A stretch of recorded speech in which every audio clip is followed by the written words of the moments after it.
Canty reacts as Rockets win without Durant versus Lakers. 4 turnovers for 30 points. And there's a steal at midcourt by Shepard in front to Tari Eason. Took it away from Laravia. Eason with a flush. Offensively, we saw them actually make shots, especially from the three-point line. Left side Shepard 3 on the way. Nothing but down. We're going to look at it over the next 2 days. Amen Thompson was asked about an hour ago how KD is feeling, and he said, to be honest with you, I don't know. So whether that means KD's been doing all of his rehab away from the team, or the team hasn't really necessarily been checking in on him, that's another dynamic to look for as we head towards tip-off. I found that very interesting. I understand, Courtney, that everyone's going to be talking, rightfully so, in Houston about, hey, we're still alive. Maybe we can come back. There's no Luka. This team is, had a great game last night. All 5 starters in double figures. Him and Thompson with 23, 7 assists, 4 rebounds. Like, positive things. I get it. LeBron only had 10 points in this game. He took the blame for the loss. But I can't get those comments from Dave out of my head. I think it's a frustration of the teammates when you say, I don't know what's going on with him. Clearly there's something here, because if it's not one thing, it's another. It's the knee injury that he sustains before game 1 in practice. And then a bone bruise now in his ankle. And it sounds like it's an indefinite timeline because we don't really know when he's going to be back. I mean, you can wrap this thing up in a gentleman's sweep if you're the Lakers. Maybe they're thinking that Kevin Durant isn't going to try to force his way back to try to get back for no reason at all. But I think it speaks to, it's pretty loud. It's a pretty loud statement for a player to say I don't know what's going on with my teammate when you guys are supposed to be the most locked in you've been all season now that you're in the playoffs. And you've had to do this for the majority of the series without him. I think it's a sign that maybe things aren't so great down there. There has been some friction. Obviously, this has been a team that's underachieved in a big way because of injuries being one thing, but also when you get to the playoffs, your best player is not there, and you're also playing without your second best player last night too. So I think it's in Fred VanVleet, who they haven't played with all year. Sure. I mean, but this was supposed to be a team that wasn't in this situation this year. And I think it's just the frustration of teammates right now realizing that the underachieving had nothing to do with him, had nothing to do with stuff that they could control. And now it feels like if it's not one thing, it's the next. But this is weird, Courtney, because the guy missed 4 games during the regular season, and he's missed 3 games in the postseason. When it matters, he's missing games. That's the problem. And if we know Kevin Durant's history, which we do, he wants to play through this. This is not like, I'm mad at everyone, I'm not going to play.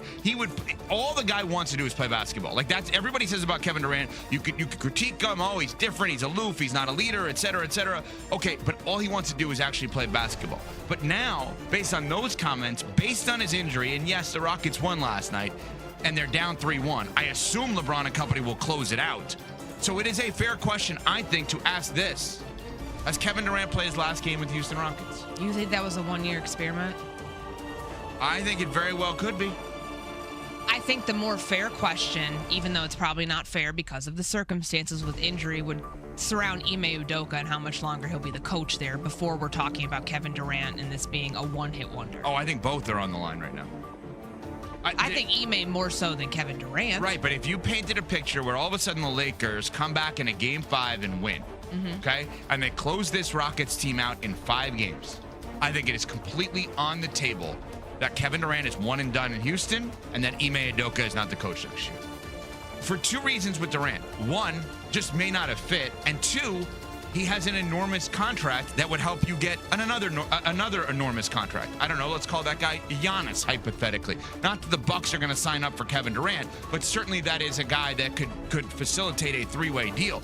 I think that what we saw last night, the game is completely overshadowed by the mystery around Kevin Durant, as given to us by Thompson, by way of Dave McMenamin. Like, that's not like us making this up.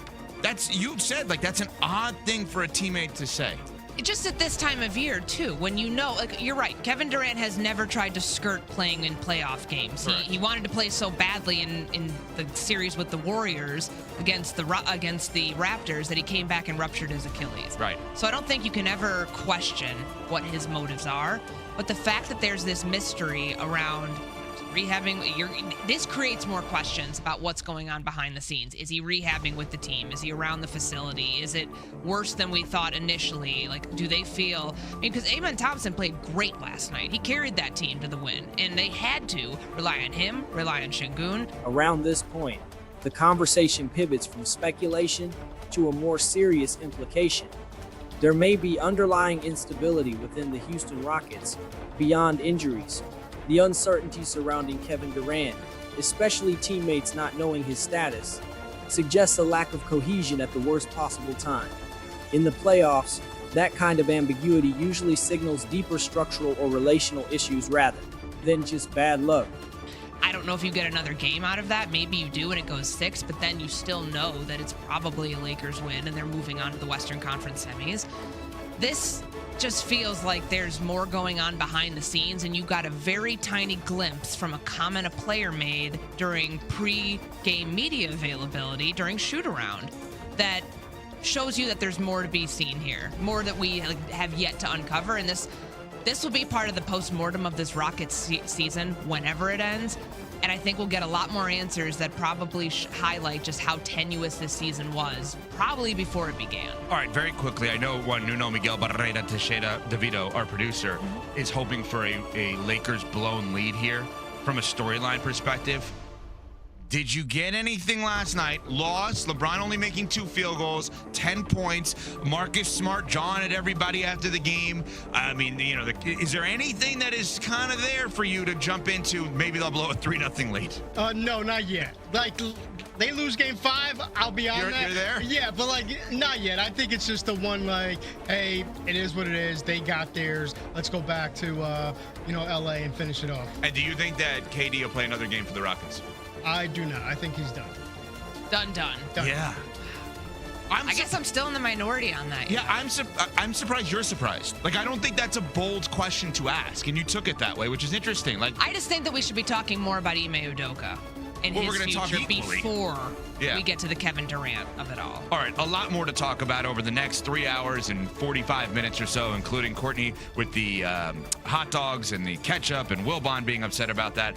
But a series that is 3-1 that I think is surprising a lot of people all of a sudden has some extra drama. We will get to that as well as the NFL draft rounds 2 and beyond, obviously, as the show progresses. But first, Courtney has this from PayPal. All right, PayPal. Good morning. Isn't it nice coming up here? I love it here. I wish that we did the show from up here more often. I wish we did the show from up here more often because I feel like I'm up here more, and I'm usually like when I'm in studio, it's me here, Vegas East, and you and Michelle in New York. So I like that we actually get to be in a bigger studio, better lighting, and do the show from better light. You're taking shots at the lighting. It's little things that I notice. Lighting is like vital that. for a radio show. We've always said that. Radio show also on TV. I'm aware. Michelle would agree with me if she was here, but I believe she's still in Pittsburgh. She's gonna go to the game. She moved there. She's actually moved there. She loved it so much she's staying. I agree with you. I would love to be here more. Hi guys. Good morning. Good to see you guys. Anybody want to say? I mean, it's not me. I'm not the issue in this case. Why aren't you guys here more? I'd like to be. What's the problem with that? I don't know that, it's... I think Courtney's done the show from Bristol more in the 3 years we've been on than you guys have. I think that's factually accurate. I really do. Than me? 4 times? No, it's been like 15 times over the last year. That's definitely more then. By the way, I got to call Courtney out on something right away. There's so much going on right now. We're going to dive into all the later rounds of the draft. I did write down every single pick in case somebody was wondering, all 7 rounds. You can't find it anywhere else but my notepad. We were in Pittsburgh for the draft. There is obviously NBA and NHL playoff. The dominant theme here is that the Rockets' Game 4 win did little to quiet larger concerns, while the performance itself was strong. Balanced scoring, defensive pressure, and improved shooting. The focus quickly shifts back to Durant's absence and what it represents for the team's internal dynamics. There's a growing sense that this situation goes beyond a simple injury timeline. When a franchise player is disconnected to the point where teammates lack clarity, it raises questions about communication, leadership, and trust within the organization. Those issues tend to surface more clearly under playoff pressure. At the same time, the Los Angeles Lakers are still viewed as firmly in control of the series. Even with a poor outing from LeBron James, the expectation remains that experience and structure will carry them through in Game 5, especially back on their home floor. Ultimately, the biggest takeaway isn't just whether the Rockets can extend the series, it's whether this version of the team is sustainable at all. The discussion begins to shift toward off-season consequences, where both Durant's future and the coaching situation could be reevaluated, depending on how this series ends.